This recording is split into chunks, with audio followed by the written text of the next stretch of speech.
second.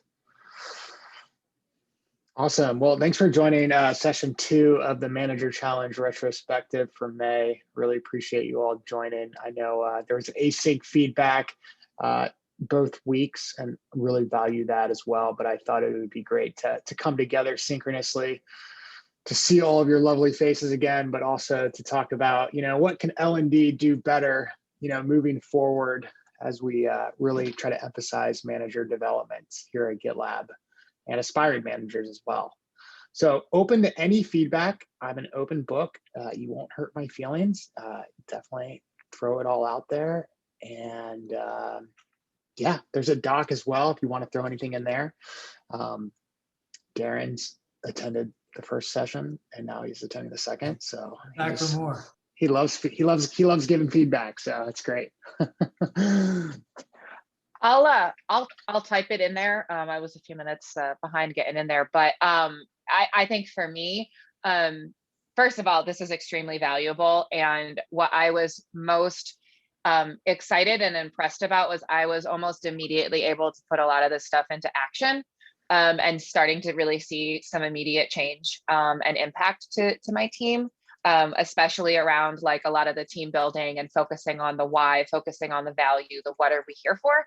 And especially because my team is going to be going through some changes shortly. So it was really, really timely for me. And it's been really cool to start to see that impact. The one thing that I will add, and I think this may already be in scope based on some of the comments, but maybe having a more dedicated or a second program related to folks who are looking to become a manager. So I have like an individual, let's say we have an individual on your team and they're starting to work towards that promotion, maybe building in like, hey, this is like intro to becoming a manager where you start to do, and I know there were some aspiring managers in here, but I don't know if maybe it makes sense to have a separate, more targeted course on making, that step up. But otherwise, I mean, I think this was a fantastic program. Awesome. I appreciate that, Megan. To ask you a question to that. So do you think having you mentioned having aspiring managers in this program was like really beneficial, but you think something a little bit more targeted towards aspiring managers separate from doing this with managers? Well, I wonder, I mean, the content would probably be fairly similar, but I wonder if having other aspiring managers that they can talk about maybe some of the challenges they have or some of their concerns. It's a little more targeted group for some of those open discussions. Certainly there's value in hearing and learning from existing managers, but I just wonder if maybe there's a little more value too when you can focus maybe one of the days, like day one focuses on like, what are some of the differences or what concerns do you have about making that step to people manager? And it's just a little bit different perspective on folks who may already be a manager or have experience. I like that. Okay, awesome. At the same time, I'm going to say that like, I think as someone who isn't currently working as a manager, that like I really appreciated hearing what current managers are dealing with and how they're kind of going through some of that.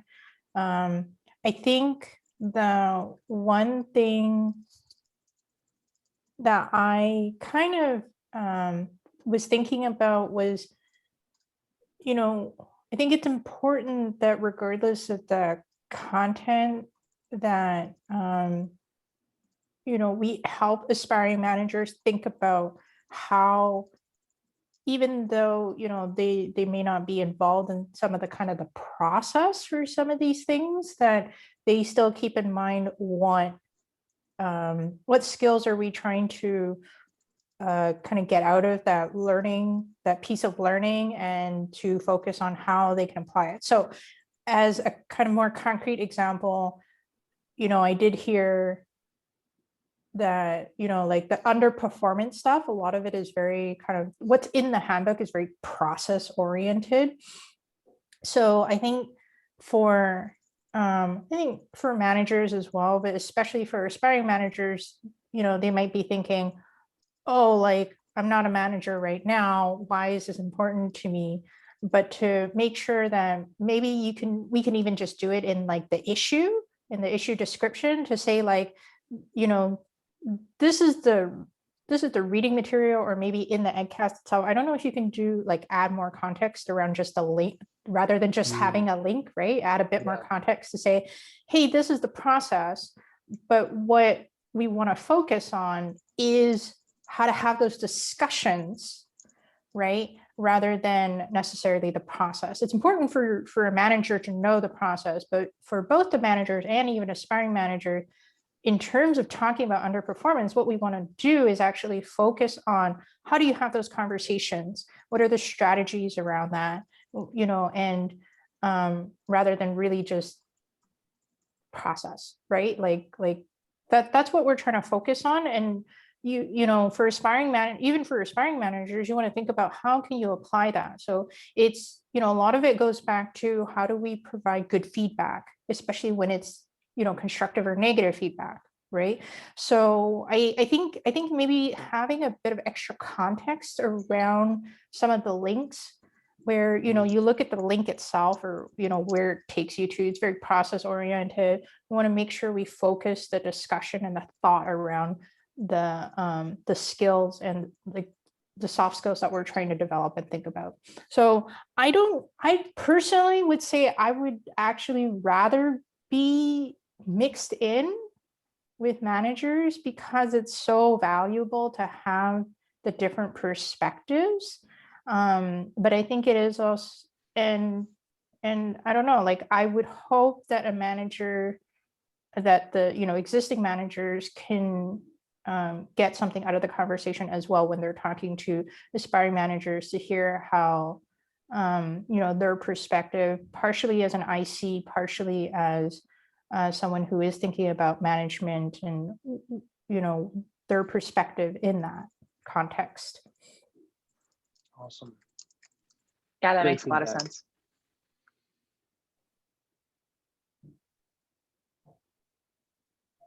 Yeah, I completely agree. Thanks, Cynthia. I think the smart, just having a link of the smart cards is can be a little daunting. So more context, that's a really easy one to fix. So my question actually is a little bit around, because obviously I never went through the previous iterations of this, but I know they were longer. So I'm kind of curious, like, what did you have to cut out? And, you know, I don't know if you would do this based on feedback, or having someone maybe even review the previous iterations a little bit more. Because what I'm kind of curious about is like, what did we miss from having a more cut down version of the previous iteration? I'm not saying it should be longer. I will say that I think if there's stuff missing, then in kind of, you know, maybe you could do a part 1 and a part 2. And as Megan said, maybe the part 1 would be things that apply to everyone, including aspiring managers. Maybe part 2 would be focused more on things that only like a current manager would be, perhaps, you know, would be more applicable to, something like that. I don't know if that would work, but I am a little curious, because I know the first couple iterations were definitely longer. Josh, I added that as a fresh question on number 4. Oh, awesome. Thanks, Darren. Yeah, and I think it, okay, so jumping to number 4, I would say like we cut a couple of things, you know, like this program's really focused on foundational management skills, right? Like what are the skill sets that you need to be a manager? I think there was maybe less of a focus on the previous ones on performance management, and more of a heavier focus on coaching and feedback.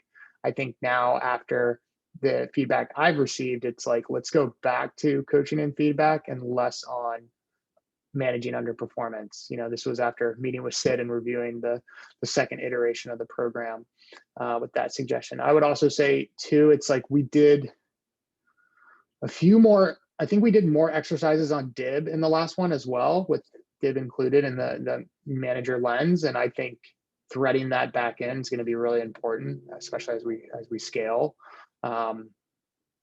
So those were the primary things. And the sync sessions were shorter as well during the 4-week and 3-week sessions.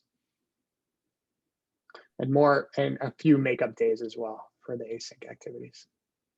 Mixed in there. Yeah, I definitely felt, I think I felt the lack of DIB, especially when we're a global company and, being an aimer. And, one of the things we always want to be cognizant of about is that like almost half the company is US based and a lot of things are kind of US centric. And, how do we make sure that we are inclusive of other time zones and, all this other stuff, other cultures, the way we work with them. I do have culture map on my to read list, right? Like, but, like having more of that, I think built into the program would definitely would help. And like I say, I mean, you could consider splitting it into two parts. If, maybe underperformance and that sort of thing. Like I say, if we say like, okay, that's more relevant to current managers and really aspiring managers, and having that in a part 2, that would be obviously recommended to current managers and less so to aspiring managers, not to exclude them, but to say like this is maybe not as applicable to someone who's an aspiring manager. Yeah, and the iterations were based off of feedback of the participants in the previous challenges. So like they give you a pretty good idea of like, okay, emphasize this, release this, like make this more important. But yeah, I completely agree. Like the time zone, making it less America specific, really, really critical. I shouted this out on the first feedback session, but reiterating here, I appreciated that the async sessions, when they were posted, actually started when the world's time began, which ended up being when APAC's day began. And Josh is a long way from APAC, so that's a nice thought. Yeah, I just I don't sleep, so. All right, sorry, I didn't want to dominate the conversation or anything. Let's go back to number 2. Matt, if you want to voice your feedback. Yeah, this one's a double-edged sword. I think it depends on the person and what you're dealing with. But I think one of the things is, one, I love the program. The thing that I wish like was available was doing, maybe because my workload was just like insane, but doing less over a longer period of time, so that there's like an opportunity to somewhat just concentrate on work and then get to like the activities that you're doing. And obviously it differs for people. It's like, no, I don't want it longer. It's like, we should do it in a short amount of time. It depends on the type of person you are. But I like being able to just sit down and chew on things and think through things a little bit more. And I felt a little bit rushed in that sense. Josh, look at Megan's comment, dude. I'm telling you, universes colliding. Well, because Yes. here's the thing, like I'm just saying, like my director was super support. So both myself and Jeff Burrows actually report into the same director, and we were both part of this program, which I was like, are we going to be okay? But she literally in our sub department meeting was like, look, Megan and Jeff are cutting their capacity in half, and half of their time over the next 2 weeks is focused on manager challenge. Now, did I need 20 hours for the week? Maybe not, but it was very clear with both our leadership and our direct reports that this was a priority, and we cleared our calendars for it. I don't know that necessarily that was the case, not because anybody did anything wrong, but I just wonder if maybe promoting it a little bit more as like, y'all, you need to block this time off, so that if the expectation is set with the folks that you normally work with, was just something that kind of worked really well for myself, and I think Jeff was pretty successful with it as well.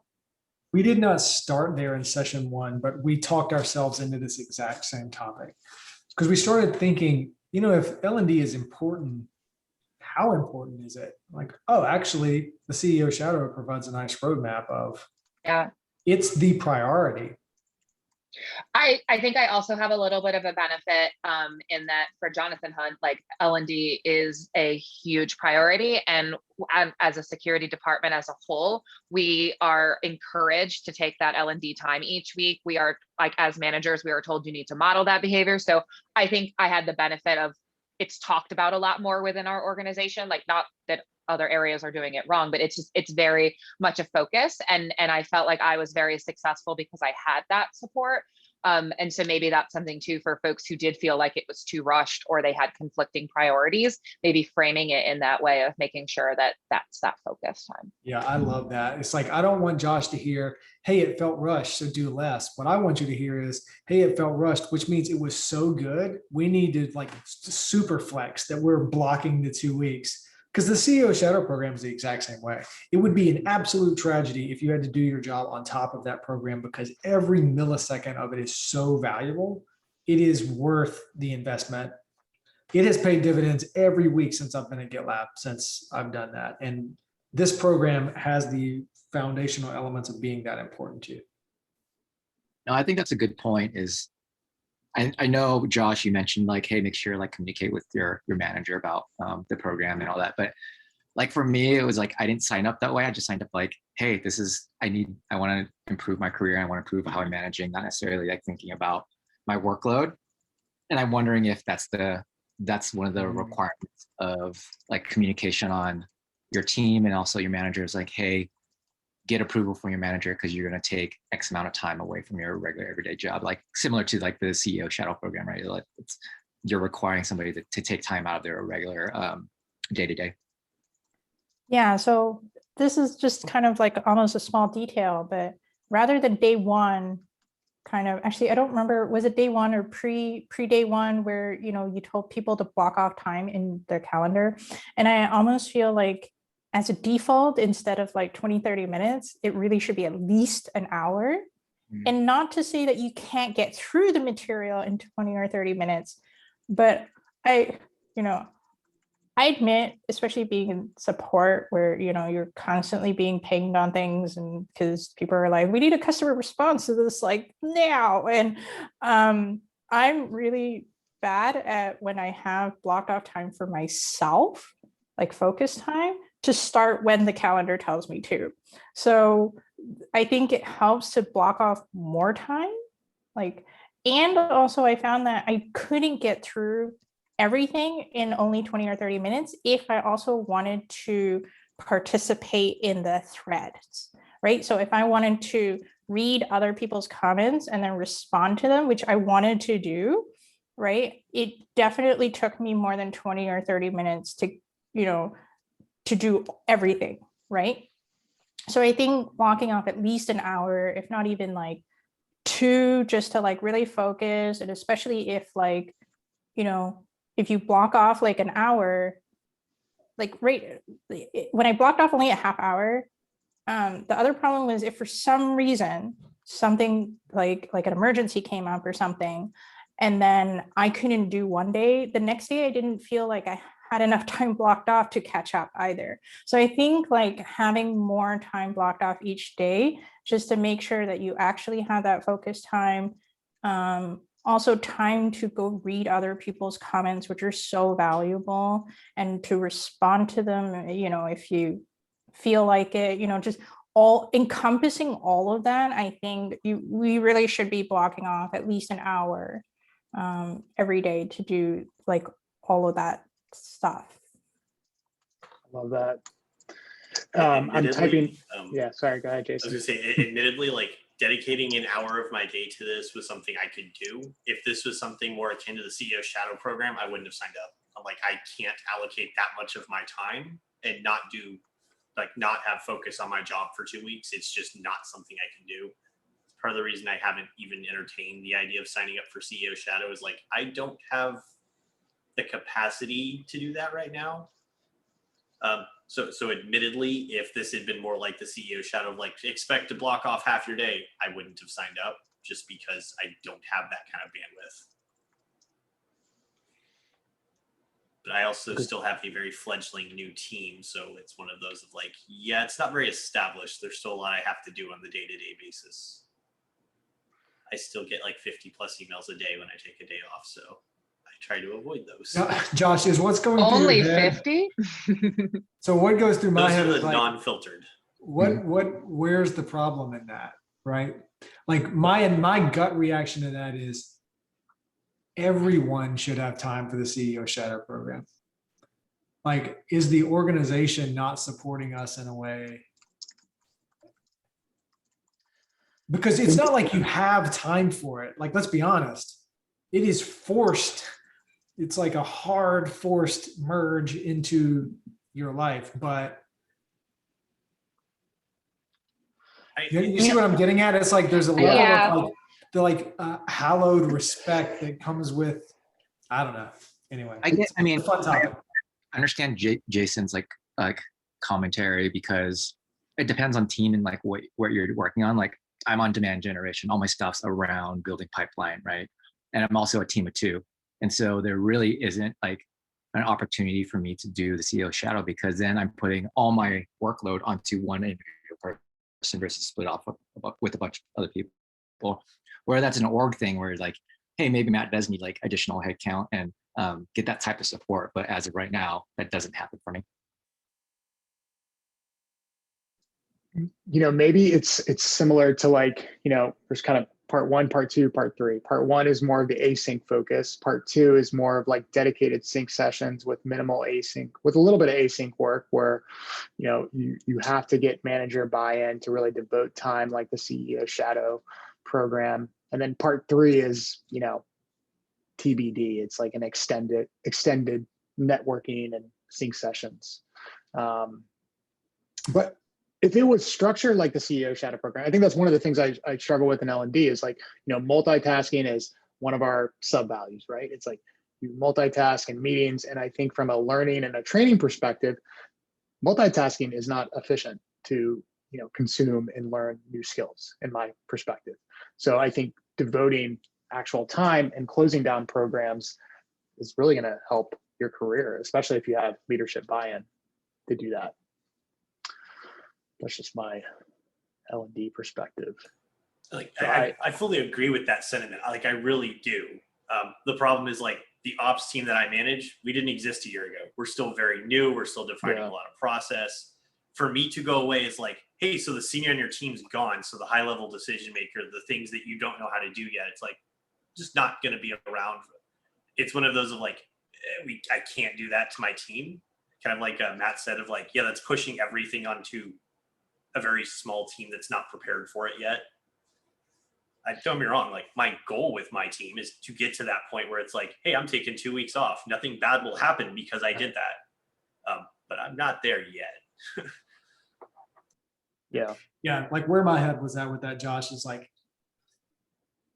if Matt doesn't feel like he could take a week to invest in this program, that also very likely means he doesn't feel like he could take a week just to spend time with his family, which, if I'm being honest, is a bigger problem that was just uncovered by this L&D program.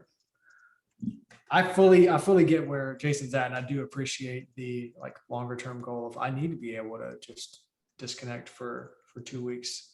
It's not as easy as snapping our fingers, but we're in a retrospective. Yeah. So I think here's a takeaway. It's cool that the retrospective for this L&D program is opening up conversations about things that are broader than L&D. Like that's very cool. For sure. Yeah, no, this is a great conversation. And I think like if you were to work in like an office environment, right, you would go to a conference room, you'd go to a ballroom, you'd spend 1 or 2 days, maybe 3 days, maybe a whole week away from your current day job and really focus on developing as a leader. We don't have that luxury in an all remote environment. And I think organizationally, I think we need to do a better job of incentivizing growth and development and career development. Because right now, I think we have a lot of teams heavily focused on just doing your job, getting things out the door. I think some teams are different, but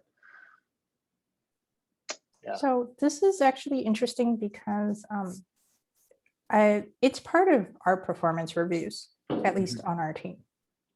So not specifically L&D training, right? But L&D in general, in terms of you have completed like a certain number of training, and that could be soft skills training, or it could be more technical training. So maybe we just need that across the company, right? That learning and development is at least a small, doesn't have to be a big portion, but at least a small portion of a performance review every year. Yeah, I think that's a great idea. And I know, I remember in my last job, there was like an incentive. It's like you need to take like 40 hours a year of growth and development opportunities, professional development, as part of your performance review. So great discussion though. This is awesome. I wish we could talk about this all day. I'm geeking out, this is what I do. So I did add one more comment just in there, async, about maybe bringing back former participants as like a mentor if you're going to do anything with aspiring managers. But I know we're at time, so we can talk about that more, Josh, if you want to.